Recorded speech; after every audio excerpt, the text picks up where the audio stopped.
பார்வதி வந்து விக்ரமை வந்து எப்போயுமே வக்ரம் விக்ரம்னு சொல்லிட்டு இருக்காங்க. அதை வந்துட்டு அரோரா இன்னைக்கு விக்ரம் கிட்ட கேட்குறாங்க. எப்போயுமே உங்களுக்கு வந்து வக்ரம் விக்ரம்னு சொல்கிறாங்க, அதை வந்து அலோவ் பண்ணாதீங்க. இப்படி வந்து உங்களுக்கு ஒரு டேக்லைன் மாதிரி க்ரியேட் பண்ணுறாங்க. பொதுவாக ஒரு ஒரு சீசன்லேயும் வெளியில் வந்து விஷ பாட்டில், மிக்சர் இப்படிலாம் பேர் வைப்பாங்க.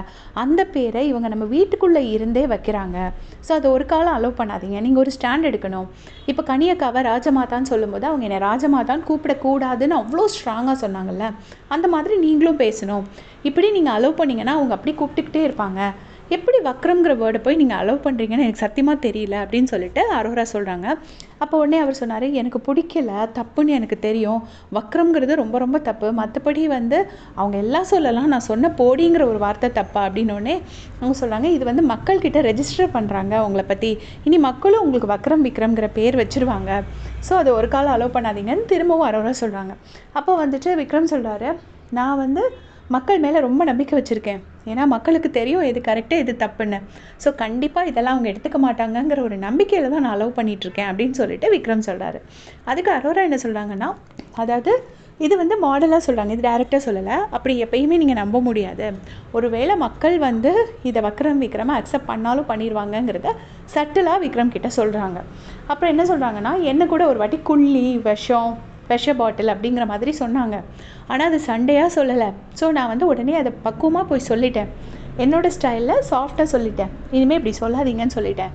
ஸோ எப்போவுமே இந்த மாதிரி ரொம்ப மோசமான பேர் வந்து வச்சு சொல்கிறதுக்கு நீங்கள் வந்து பர்மிஷன் கொடுக்கக்கூடாது இன்னொருத்தவங்களுக்கு அப்படின்னு சொல்லிட்டு அரோரா சொல்கிறாங்க. இதுக்கு நீங்கள் ஒரு ஸ்டாண்ட் எடுத்து நில்லுங்க, அவங்கக்கிட்ட தைரியமாக சொல்லுங்கள், இது இனிமேல் பண்ணக்கூடாதுன்னா கூடாதுங்கிற மாதிரி சொல்லணும் அப்படின்னு சொல்கிறாங்க.